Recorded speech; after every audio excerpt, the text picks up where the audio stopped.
Bonjour à toutes et à tous et bienvenue à la présentation des 4 matchs entre la Tunisie et l'Australie, la Pologne et l'Arabie Saoudite, la France contre le Danemark et enfin l'Argentine contre le Mexique. Alors une cote de 1,80 pour les Bleus, est-ce que c'est du bénéfice assuré s'ils enchaînent à une deuxième victoire? C'est ce qu'on va voir dans la vidéo. Au programme, analyse de ces matchs et propositions de paris sportifs sur ces mêmes matchs, si bien sûr je vois une opportunité pour parier. Avant cela, si vous n'avez pas suivi la présentation des matchs du jour Qatar-Sénégal, Pays-Bas, Équateur, Pays de Galles, Iran et Angleterre contre les États-Unis, vous pourrez vous rattraper en cliquant sur le lien qui s'affiche à l'écran pour regarder la vidéo où j'en parle et voir ce que je vous conseille pour cette Coupe du Monde. D'ailleurs, pensez à vous abonner à la chaîne du CEREPS et cocher la petite cloche afin de ne louper aucune de mes prochaines vidéos. Et pour fêter ce grand événement qu'est la Coupe du Monde de football, nous avons mis en place exceptionnellement un kit que nous avons appelé Tacler les books. Ce ne sont pas moins de 7 outils exclusifs qui vous aideront à maximiser votre réussite durant cette Coupe du Monde. Et comme par exemple le 7e outil qui vous permettra d'améliorer sensiblement vos bénéfices en quelques secondes seulement et qui vous servira lors de cette Coupe du Monde et lors des prochaines compétitions de foot. Pour les plus curieux et les plus pressés, parce que je sais qu'il y en a, je vous invite à aller voir le lien en description sous cette vidéo. Vous ne serez pas déçus et en plus, c'est gratuit. Allez, c'est parti, voici les horaires des matchs. 11h, Tunisie-Australie, 14h, Pologne-Arabie Saoudite, 17h, l'heure du goûter, France-Danemark, 20h, Argentine-Mexique. Alors, je fonctionnerai comment c'est un peu différent des premiers matchs de poule. Je ne reprendrai pas les matchs dans l'ordre horaire, mais par groupe, voilà. Donc, on parlera d'abord des résultats des premiers matchs de la poule, la cotation des matchs, l'analyse des matchs, et je donnerai les paris que je vois au fur et à mesure que je vais analyser en fait les matchs. J'attendrai pas la fin de la vidéo. Alors, on va commencer par la poule C. Donc, je répète les matchs 14h, Pologne, Arabie Saoudite, 20h, Argentine, Mexique. Il y a eu quoi comme résultat au premier match? L'Argentine contre l'Arabie Saoudite 1-2, c'est la grosse surprise de cette Coupe du Monde, avec le Japon contre l'Allemagne, mais d'une moindre mesure, parce que là, les cotes de l'Arabie Saoudite étaient à 20. Donc voilà. Et Pologne-Mexique, un bon 0-0. Voilà. Donc les cotes pour Pologne-Arabie Saoudite. Alors, bizarrement, les cotes sont restées assez stables malgré la surprise saoudienne. Voilà. C'est 1,75, 3,60 et à peu près 5 pour l'Arabie. Ce qui veut dire tout simplement que les parieurs pensent que le résultat de l'Arabie Saoudite c'était un petit peu un feu de paille contre l'Argentine. Sinon, les cotes de l'Arabie Saoudite auraient baissé, celles de la Pologne auraient augmenté. Bon, en même temps, hein, quand vous voyez la première mi-temps de l'Argentine avec plusieurs buts refusés, 3 de mémoire, un but pour un demi-bras hors jeu, bon, super, avec leur nouvelle goal line, là, la 3D, je ne sais pas si vous l'avez vu. Bon, vous relativisez la victoire saoudienne, c'est fabuleux pour eux et tout, c'est un grand moment de Coupe du Monde, mais il faut toujours prendre de la hauteur par rapport à ce genre de surprise. Et la Pologne est assez nettement favorite, un petit peu à ma surprise quand même. Lors du premier match contre le Mexique, Lewandowski a loupé un penalty face à Ochoa, un grand Ochoa encore dans ce match-là. Et ça pourrait leur coûter très cher, hein, au coéquipier de Lewandowski pour la suite de la compétition. Puis j'ai été déçu encore une fois par les Polonais. Voilà, ils enchaînent un peu les déceptions. Zielinski, envoyez-moi un SMS, un message si quelqu'un l'a vu sur le terrain, parce que merci de me prévenir. Moi, c'est dingue, mais j'ai l'impression qu'il est passé à côté de son match. Alors, comment ça va se passer? Je pense que l'Arabie Saoudite risque de procéder en contre, parce que aujourd'hui, c'est pas eux de faire le jeu, c'est à la Pologne. Eux, ils ont déjà 3 points, hein, donc un match nul pour les Saoudiens, et ils sont très très bien. Voilà. Vous avez en fait une Pologne au pied du mur, et voilà. Et si la Pologne ne fait pas un bon résultat, d'ailleurs, il y a les Pays-Bas, donc c'est compliqué. Donc voilà, les compositions d'équipe, ce sera grosso modo, je pense, un peu pareil, à moins que Berezinski vienne remplacer Frankowski. Bon, je ne sais pas trop. Mais il faut voir la compo après officielle des équipes. Là, je vous donne les compos qui sont probables. Voilà, donc vu que l'Arabie Saoudite peut attendre, peut se permettre d'attendre, ça peut être intéressant aussi. Après, à eux qu'ils explosent en contre, parce qu'ils sont capables de marquer des buts, on a vu ça. Alors, vers quoi je m'orienterai sur ces paris? J'ai du mal à voir la Pologne marquer plus de. J'ai du mal à voir la Pologne marquer au moins 2 buts. Voilà. Donc, j'ai vraiment du mal. L'Arabie Saoudite, on a beau dire ce qu'on veut, mais c'est costaud. Quand vous regardez les derniers résultats, rarement ils prennent 2 buts. Très rarement ils prennent 2 buts d'ailleurs. Donc, il y a un pari Pologne marque moins de 1,5 buts à 1,65. qui me paraît intéressant. Voilà. Vous aurez aussi un peu moins intéressant, mais l'Arabie Saoudite gagne, fait match nul ou perd de un but maximum à 1,33. Bon, ça peut faire partie d'un petit combiné. Toujours les combinés, attention, avec modération, 2 codes, maximum 3 codes. Et il y avait un résultat aussi qui pouvait me plaire, c'était résultat match nul à 1,55 remboursé si la Pologne gagne. Mais bon, j'ai du mal à faire confiance aux Polonais, désolé hein, s'il y a des Polonais qui nous écoutent. Bah, dites-moi qu'est-ce que vous pensez de votre équipe justement. Mais j'aime bien le moins 1,5 but de la Pologne à 1,65 parce que le goal saoudien il est quand même pas mauvais. La défense est assez costaud. Après, le problème, c'est que si il y a match nul, un partout, par exemple, à 10 minutes de la fin, est-ce que la Pologne va pas pousser pour marquer le deuxième parce qu'il faut absolument qu'il gagne ce match-là? Ça, après, c'est les scénarios des matchs que je ne peux pas prédire à l'avance. Voilà pour moi. Mais j'aime bien le Pologne moins 1,5 but, 1,65. Je trouve la cote intéressante. Enchaînons maintenant avec un match très très important pour eux. L'Argentine contre le Mexique. Les cotes 1,58, 4 et 7. Voilà. La cote de l'Argentine a baissé légèrement. Bon. Parce que les gens se disent qu'ils sont dans l'obligation de gagner, mais l'obligation de gagner ne veut pas dire que vous allez gagner. Voilà. Pour cela, je pense que l'Argentine elle devra faire 2 mi-temps pleines et non qu'une, comme ils ont fait la première seulement contre l'Arabie Saoudite. En même temps, bon, l'Arabie Saoudite a tiré 3 fois au but, marqué 2 buts, donc on va dire réussi le maximum. Mais bon, s'il y a des supporters argentins, rassurez-vous, la première fois que vous avez perdu le premier match comme ça en poule, bah en fait, faut pas paniquer parce que vous étiez allé jusqu'en finale, voilà, de l'édition. C'était en 90. Donc voilà, faut pas non plus s'inquiéter. Vous pouvez quand même imaginer battre le Mexique et la Pologne. Je dis bien imaginer parce qu'il faut le faire après. Et puis, ouais, je le redis, mais Ochoa, dans les cages mexicaines, alors c'est pas un grand gardien par la taille, mais par le talent, il est vraiment pas mal. Moi, honnêtement, je serais je serais entraîneur d'Argentine. Et ben, je mettrai Julian Alvarez, je vous en ai déjà parlé. Je mettrai Enzo Fernandez au milieu, impressionnant au Benfica. Julian Alvarez, quand Haaland n'est pas là, c'est le backup de Haaland, c'est-à-dire son remplaçant. Et ben, il fait le travail. Il est très très bon devant. Et la petite doublette de River Plate, en plus, connaissent très très bien. Donc, moi, je les mettrai, c'est mes deux chouchous, bien sûr. Je les mettrai. Ça donnerait du peps, je pense, à cette équipe d'Argentine. Et Papou Gomez, il n'a pas été top, donc voilà. Et bon, alors, vous gardez Messi, bien sûr, Lautaro Martinez aussi.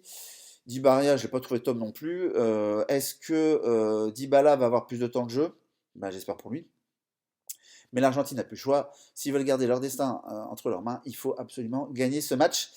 Le Mexique, eux, par contre, ben, ils sont un peu dans le cas de, comment j'allais dire, d'un match nul pourrait leur convenir parce que après, ils se disent, bon là c'est le GOAT en fait, c'est la grosse équipe de la poule, ils vont rencontrer l'Arabie Saoudite. Si l'Arabie Saoudite bat la Pologne, ils sont qualifiés. Donc ils font sûrement tourner, et là, le Mexique pourra tirer son épingle du jeu. Voilà, donc, et pareil, que dire de la charnière, j'ai oublié de vous dire ça, Romero Tamendi, que je n'ai pas trouvé top. Donc est-ce que Martinez de Manchester United, ancien de l'Ajax, parce que je vous dis, je suivais le championnat Device, donc c'est pour ça que je le connais, qui était très très bon à l'Ajax, et bien qui jouait à MU, à Manchester United, est-ce qu'il aura le droit de venir prendre une de ces deux places-là? À voir. Et puis sans oublier que le sectionneur mexicain Tata Martino connaît parfaitement l'équipe d'Argentine. Bon, voilà. Ça peut être aussi pour eux un plus. Raúl Jiménez va être un peu juste, je pense, pour 90 minutes. Donc voilà, je pense qu'à côté de Lozano, on va retrouver Martin. Bon, voilà, l'équipe quasiment inchangée. Alors, côté paris sportif, bah, la logique voudrait qu'on prenne l'Argentine autour de 1,60. Mais pour moi, comme dirait l'autre, c'est pas un plat du pied sécurité, hein. Alors, si Alvarez et Fernandez sont dans l'équipe, je peux potentiellement prendre la cote autour de 1,6. S'ils ne sont pas, j'émets quelques réserves, même si, je vous dis, quand on voit le match de l'Arabie Saoudite, si l'Argentine plante le deuxième but en première mi-temps, 2-0, le match il est plié, il est terminé, et je pense que ça peut faire un gros score. Donc c'est pour ça que le foot, ça peut se jouer à des petits détails.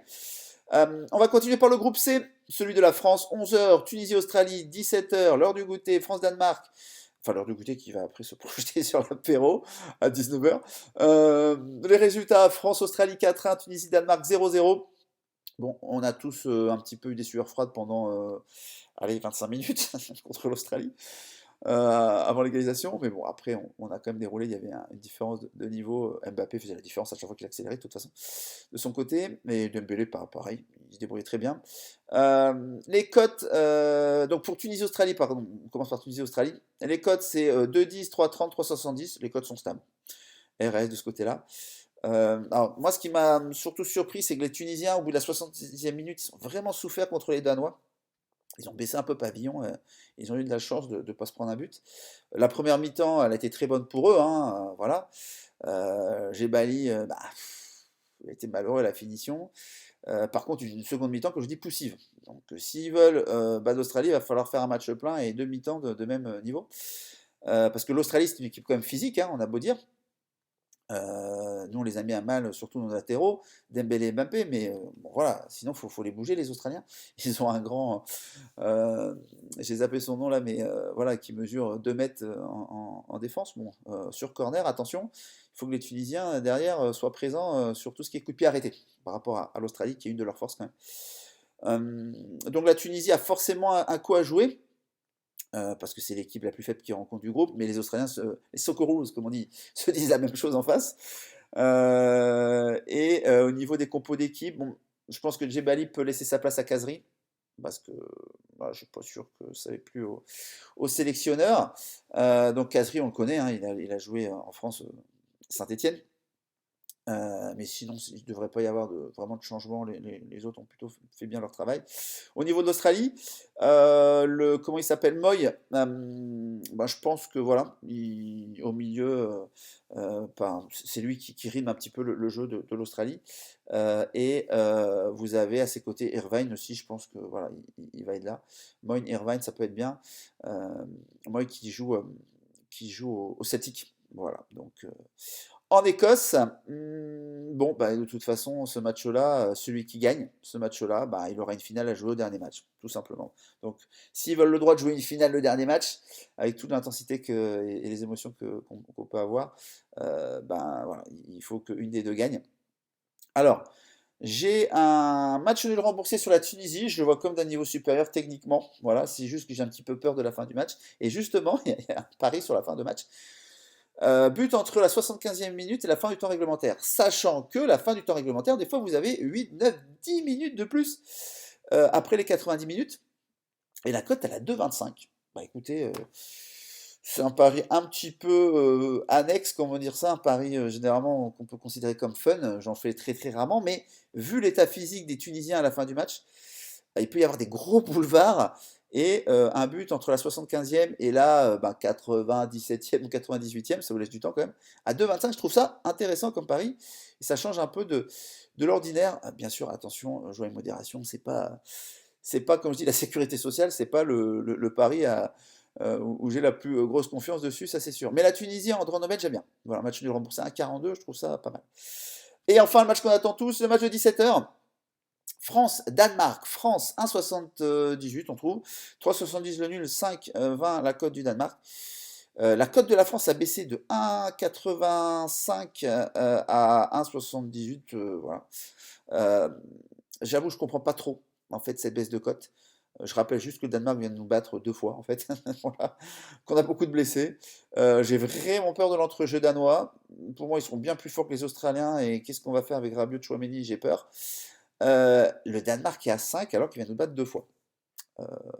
Excusez-moi l'expression, mais je suis un peu sur le cul. Je comprends pas trop. Vous me direz dans les commentaires si vous comprenez cette cote. Hein. Voilà, je sais pas. Je comprends pas. Donc, notre équipe, elle n'a pas fondamentalement changé.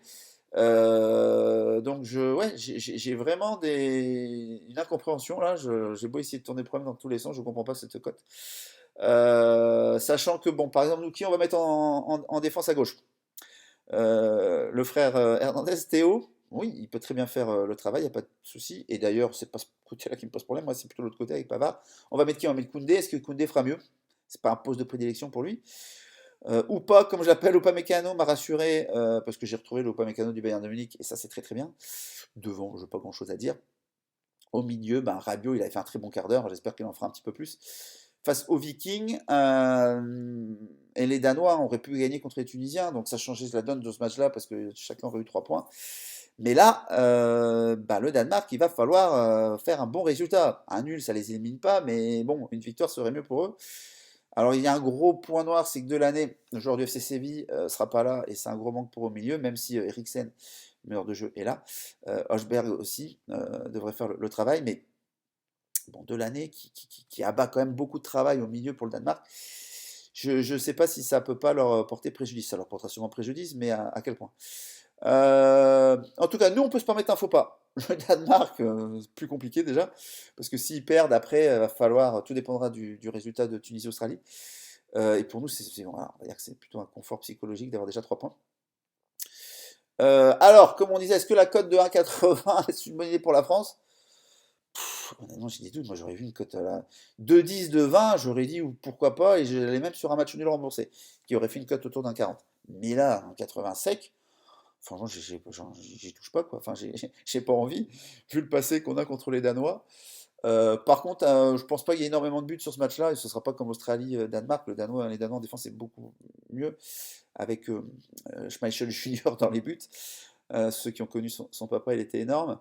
Et je vois pas le Danemark perdre de buts ou plus, quoi. Enfin, si quelqu'un gagne, pour moi, ce sera assez serré. Il y a plus ou moins de buts de la France, moins de 1,5 buts, 1,65. Est-ce qu'on est capable de marquer 2 buts au Danemark? On en a marqué 4 contre l'Australie, certes, mais aux dernières confrontations contre les Danois, on n'a jamais marqué plus d'un but. Voilà. Donc j'ai des doutes qu'on en marque 2 pendant la Coupe du Monde. Et il y avait un Danemark gagne, fait match nul ou perd de 1 but ou moins à 1,31. Bah, par rapport à ce que je vous ai dit, la forme du moment des deux équipes et nos confrontations dernièrement. Alors ok, en Ligue des Nations, on va dire que c'est des matchs amicaux, mais bon, vous les prenez sérieusement quand même parce que vous avez un final fort à faire. C'est quand même sympa. On a déjà gagné ce final fort de Ligue des Nations. Donc voilà un petit peu ce que je verrai, moi, le France moins de 1,5 but. Alors, je serais déjà content si on marque un but, voilà. Comme ça on pourrait vibrer un peu dans le match. Mais bon, je me dis 1,65, pourquoi pas. Pourquoi pas. Donc voilà un petit peu les 4 matchs du jour. C'est à vous maintenant de me donner vos avis sur les matchs. Quel pari vous allez jouer, si vous allez en jouer, bien sûr. N'hésitez pas à argumenter. Vous avez peut-être une vision différente de la mienne sur ces 4 matchs. Sur ces 4 matchs-là, vous êtes peut-être d'origine polonaise, tunisienne, danoise, je ne sais pas. Donc allez-y, dites-moi ce qu'on dit aussi au pays sur vos équipes respectives. Et puis je fais un petit rappel, vous avez le lien dans la description sous la vidéo pour obtenir le kit spécial Tacler les books, voilà tout simplement. Vous aurez accès aux 7 outils exclusifs, oh là là, comment ça, comment ça bafouiller, et gratuit, développé par moi et le CEREPS.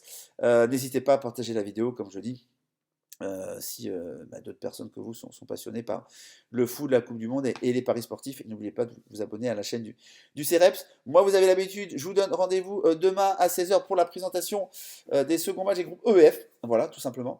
Et moi, c'est terminé pour aujourd'hui. Donc, je vous donne rendez-vous à demain. À très bientôt. Bye bye.